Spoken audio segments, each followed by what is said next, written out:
Hi, this is Lou, welcome to my channel, and today I'm going to paint a winter watercolour wreath.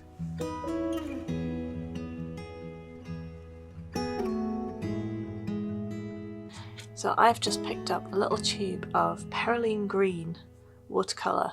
This is a Daniel Smith one, so it's a lovely kind of muted greyish green colour, and I think it's going to be lovely for some winter foliage. So I'm going to paint a wreath. So I've squeezed out a little bit of this into a pan and allowed it to dry. So this is kind of what I put in my palette and use all the time. And then I've got some other colours to add into it as well. So this is what the Perylene Green looks like. A couple of other colours to add in as well. So I've got a purple. This is Windsor Violet. It's really, really bright. But if you don't have a purple, and a lot of watercolour sets don't come with purple, I'm going to use a rose as well. This is Permanent Rose, and you could just use this and add a bit of blue into it. I'm going to use a mix of the two, so let's blend them together, kind of from purple to kind of pink. And that's nice, but it's a bit too much. So I've got some Quniacridone gold here. On its own it looks like that.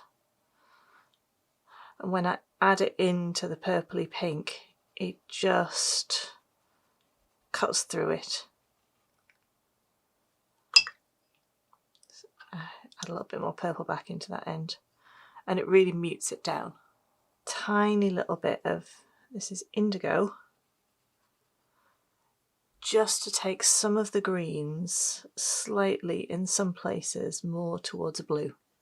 So that's my palette. I'm mainly going to be using that green, but I'm going to drop in tiny little bits of all of these other colours too. So I'm working on this square block of paper. This is from Archers, and this is actually rough watercolour paper, so it's got quite a bit of tooth to it, but you can use whatever you've got. And yeah, this is 100% cotton paper, and I like this because it allows your colours to stay wet for longer, and then they blend together nicely. So it's not necessary for lots of things, but for something like this, what I really want is that kind of loose watercolour effect where the colours kind of blend into one another, and cotton paper does that really, really well. So to start with, I want to make a wreath, so I'm going to draw around something circular. So just to give me a guide, I'm going to draw a pencil line around some masking tape. But anything circular will do. And then I know you can hardly see that line, but I don't want it to be obvious, so I'm just going to go over it very lightly with an eraser and just take any areas that are really quite dark out of it. So you might not be able to see this on camera at all now, but I can see it, so I know where it is. Very, very faint circle. And the brush I'm using today is a fairly new one to me. This is a Raphael Precision brush in size number 8, and I really like it. So generally all of the foliage in a wreath goes one way or another, so you can make them clockwise or you can make them anti-clockwise. Doesn't really matter. And I'm going to start by putting in my hero pieces. So start with the bigger bits of kind of foliage and focal points, and then make them smaller and smaller and smaller as I go on. So I'm going to do some holly to start with. Now, I'm not great at drawing holly, but I quite like it. And I'm going to do 3. So odd numbers work really well. So 3 or 5, sometimes even 7 work well in kind of composition. And it's best if they're not quite symmetrical too. So I'm going to start over here. And I'm just going to draw a random holly leaf. So start with a stem and do some curving bits. And for this, I think it's best if your holly leaf isn't quite straight. If it looks a little wonky and if it curves a little bit, that's great. And then I'm going to go over with my point and just draw out some of the pointy bits and make sure they're nice and sharp. Do that one as well. And then I'm going to fill in I'm going to draw a line down the centre and fill in 1/2. And you can see I've left some gaps. That's because I want this to be like a really nice loose painting. And if I leave a few gaps and if things aren't quite straight, it just kind of helps that. Now I've still got quite a lot of paint on my brush, but I actually want the other side of the leaf to be a little bit lighter, so I'm going to rinse it off and just tap off. I say I haven't rinsed out all the colour, but I'm just going to tap off some of the excess onto my paper towel, and then I can drag the other side of the holly leaf like that to tidy up the shape. And then what I've tried to do is to leave a little white gap down the middle just for the centre of the leaf. Now I'm going to do a little cluster here, so I'm going to do another one out this way, probably another one out that way, and then leave a little bit of a gap in the middle. So again, a stem, and then let's have 1 or 2 curving lines. Fill in one side of it. Again, I'm not worried about filling in every shape. Pull out some of the points and make them sharper. Tap off some of the excess paint off my brush and fill in the other side. Let's join it together at the top. I'm going to pull that side out a little bit further.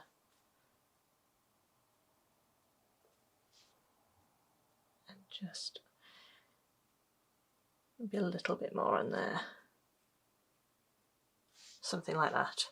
And then let's do a third one, and then let's have that coming out this way. So 1, 2, 3, 4. 1, 2, 3. And then, yeah, let's join them together like that. This time I'm going to have the dark side over here.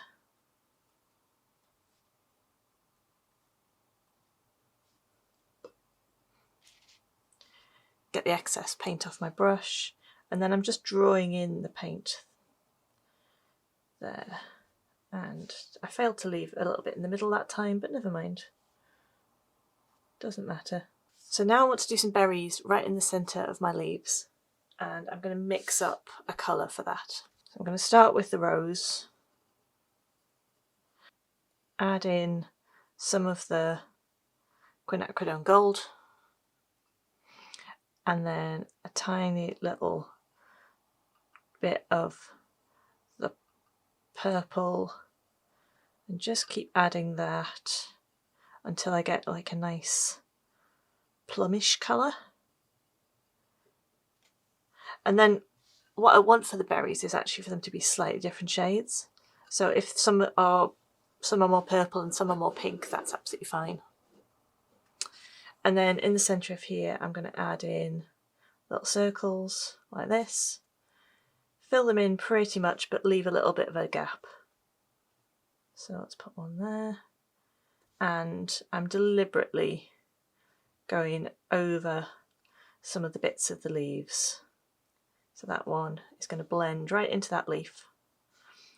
And I'm really not being very careful with these at all. Just using the tip of my brush to paint a little circle. Let's do another one there. And then maybe another one there.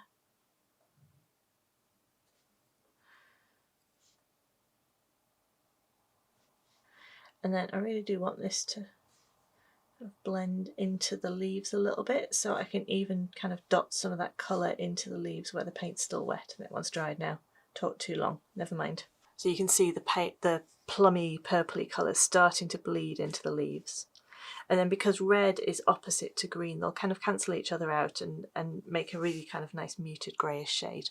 So that's one lot of holly. Let's do another one here, another one there. I'm trying not to make them too symmetrical, so I'm going to maybe kind of have that one slightly off to the right or the left. I'm not sure yet. I'll do this one first, and then I'll decide where that one's going.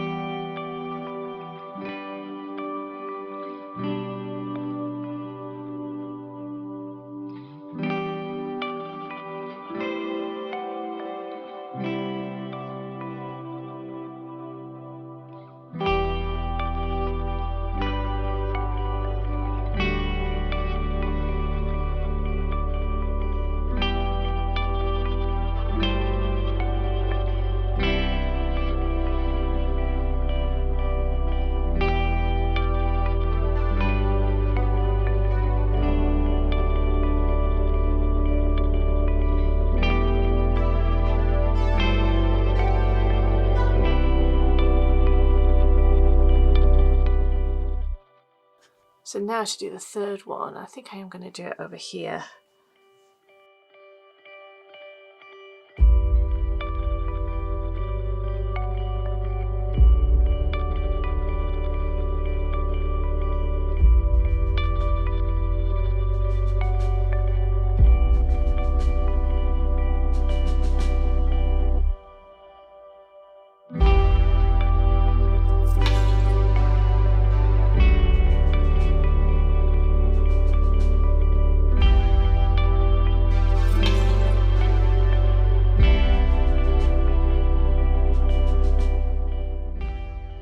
So the next thing I'm going to do are some pine leaves. Again, I'm going to use the Perylene Green for the leaves. I've also mixed up a little bit here. This is some of the Quniacridone gold with a tiny little bit of the violet in it, just to kind of calm it down and make it more of a brown colour. Now you could just use a brown straight out of your palette if you wanted to do like that, like a raw umber or a burnt umber or something like that would work perfectly. Yeah, so I'm going to use this just to make a stem. At this point I need to decide which way my foliage is going. So I think I'm going to go anti-clockwise with this one, and I'm going to put in a stem coming from behind this bit of holly here, out that way. And then let's have another bit branching off there to there.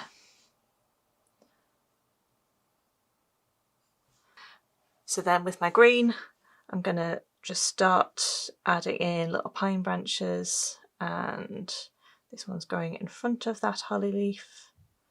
So these just flick out from the stem, flick, flick, flick. And I'm just trying to make them, well, they're not all going in quite the same direction. So I can go behind, there we go. So just some little variations in the direction and the length of the pine needles, which makes them look a bit more natural. And then let's do this one too. Flick, flick, flick. Flick, flick, flick.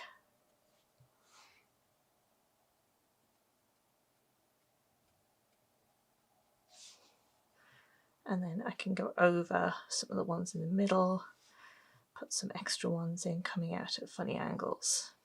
And then I can take either some of the Quniacridone gold on its own, or the mix that I've made, and just dot some of that in closer to the stem, and that'll just spread out through some of the pine needle colour.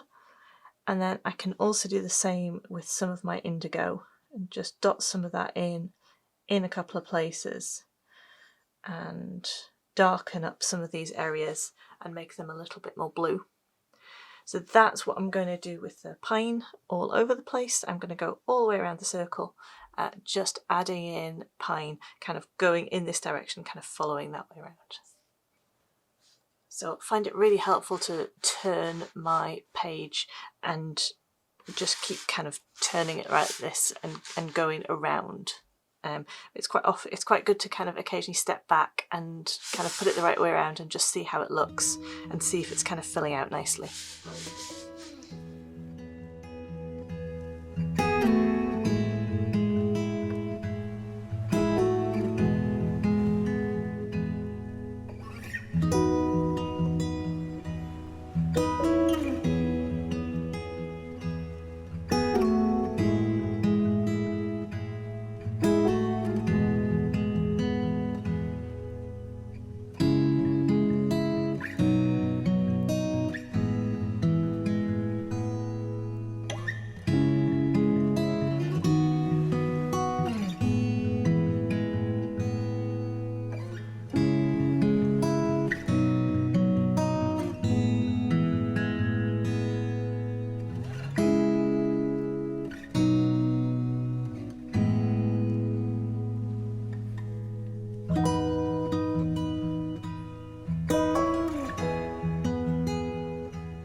So now my wreath's filled out a little bit, it's good to kind of come back to the centre and see kind of how how balanced it is, and I can see that I need a little bit more out here, I need something here, I probably need something there, and then I need kind of little bits to fill in. So I've got these kind of quite big pieces in here, but I could do with something smaller as well. So now I'm going to do some kind of smaller foliage to fill in some of these little areas that I think need a little bit more. Again, I'm using the same green, and let's just do a little bit in here. And I can bring out a stem, maybe a stem there, and then just start to add leaves onto it. See, I don't want my leaves to be, I kind of want them a little bit messy, so they're a little bit, they kind of flick. And the rough paper again helps with this. Have another one out there. Let's have one there. There. And then some out here.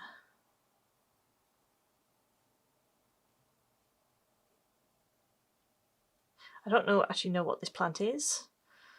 Just know that I needed something kind of smaller and like with a different kind of size leaf.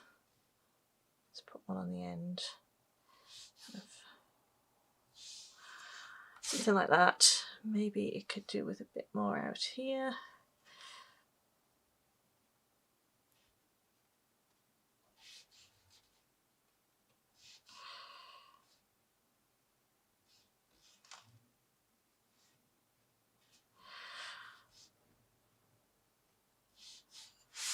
So there, so it doesn't look terribly neat, but it looks like a little branch with some leaves, some are in front and some are behind the others. And yeah, I don't know what kind of plant this is, but it's something and it fills a little gap, so that's all I need. So I'm going to go around and add a few of these all the way around the wreath as well.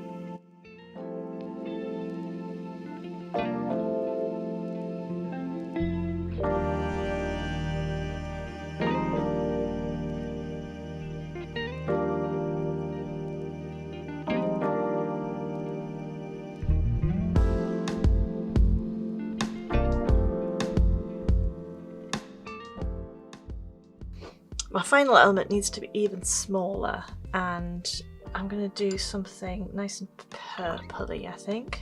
I'm going to mix it on the edge of this kind of plummy colour that I did the holly berries in, so it picks up some of that pinky colour as well. So a kind of mix of pinks and purples. And then I'm not sure what this is really. I'm just going to make some little circles.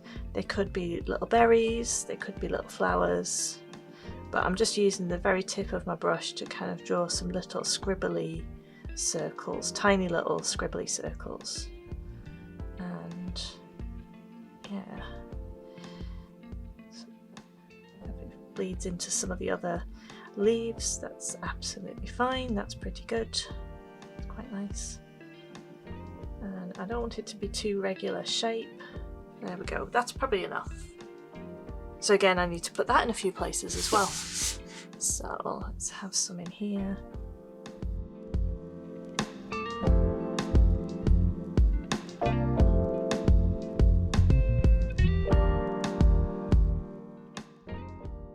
So now I've got the basics down. I'm not going to add any more elements. It's just going to be a case of kind of adding to it until I've got a really nice full circle of different kind of types of leaves and foliage.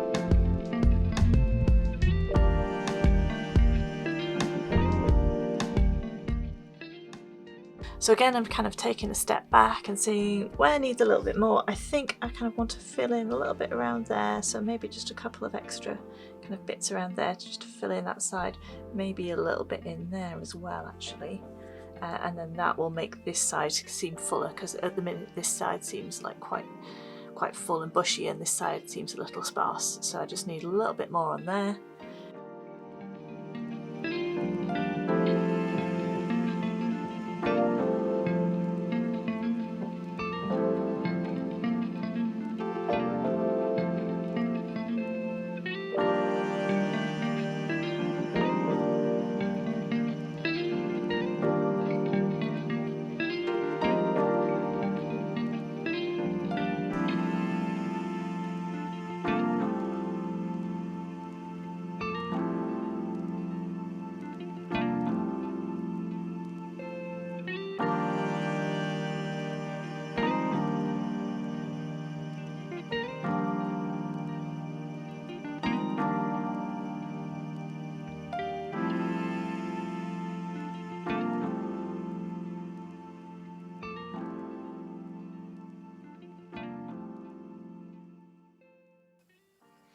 So watercolour always kind of dries paler than it is when you put it on, so you can go over bits that to emphasize them. So I think I might go over some of the darker parts of my leaves that I want to stay nice and dark,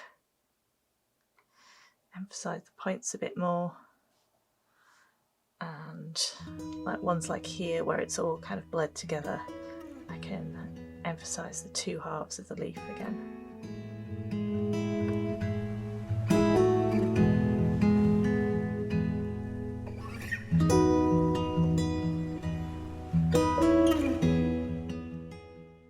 And I can do the same with the berries as well, just maybe go over some of them, make them a little bit darker in places. So I could spend all day kind of keeping going and adding bits to this, but I think I'm going to leave it there. So thanks you so much for watching today. I really hope that you've enjoyed this, and if you give it a go, I'd love to see your version of it. You can always post it on Instagram, tag me at Lou Rachel Davis, and I always love seeing the work that you've made, and I want to thank you so much for sharing it with me. So this is my last video for 2021. I will be back in 2022 with some new ideas, some fresh content, all sorts of things I've got planned for next year, so I'm really looking forward to that and to sharing that with you. So I look forward to seeing you then. Thanks very much. Bye bye.